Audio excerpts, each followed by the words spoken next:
Ka pai, me whakatū marae hei tūranga wae mō ngā Māori e noho ana ki a Hitreiria. Koe rā te kaupapa nui kei mua I te aroaro o tētahi uepu kua whakamanahia nei ki raro I ngā ture o New South Wales. Hioi kei roto I ngā ringaringa o ngā Māori o a Hitreiria te mahi nui ki te kohi pūtea. Kia kore ai te wawata nei mo tēnei o ngā marae e noho wawata noiho.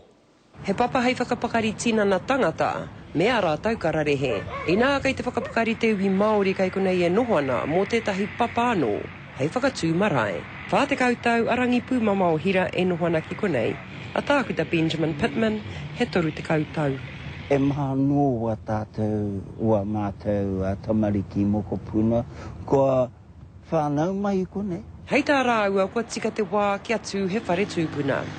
Neke atu I te kotahi rau, rua te kaumā ono mano Māori, kua titi nā waiwai ki konei. The key thing we think is to have a focal point which reflects what they have in common as Māori rather than what divides them. Hei tā te tokorua nei, he maha ke nā hono ki tēnei whenua I tērā o te rapumahi. Our people have been coming here since the 1790s, so there's been this long association with Poihākena and with ngā iwi moimoia. Mai I tō mātou nohoa ngi konei, he manuhiri. Engari tērā pēr kai roto I te tū o te piriti whakamaumahara ki te pakanga tuatahi, e ara mai ai te ngā kaumana wanui, kia tū he marae ki konei. Ko te utu o te moemoea, he 3 miriona tāra. Currently we have about $200,000 in the bank.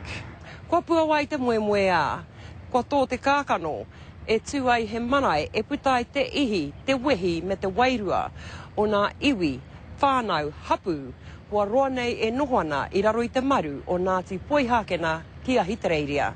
Ahakua kei te tautoko nā kaunihera o konei I te whāro, kei roto anō I ngā ringa o te hunga noho ki konei, te kaha ki te kawe I tēnei take. We're really on our own here and therefore the importance of doing this as a Māori community together.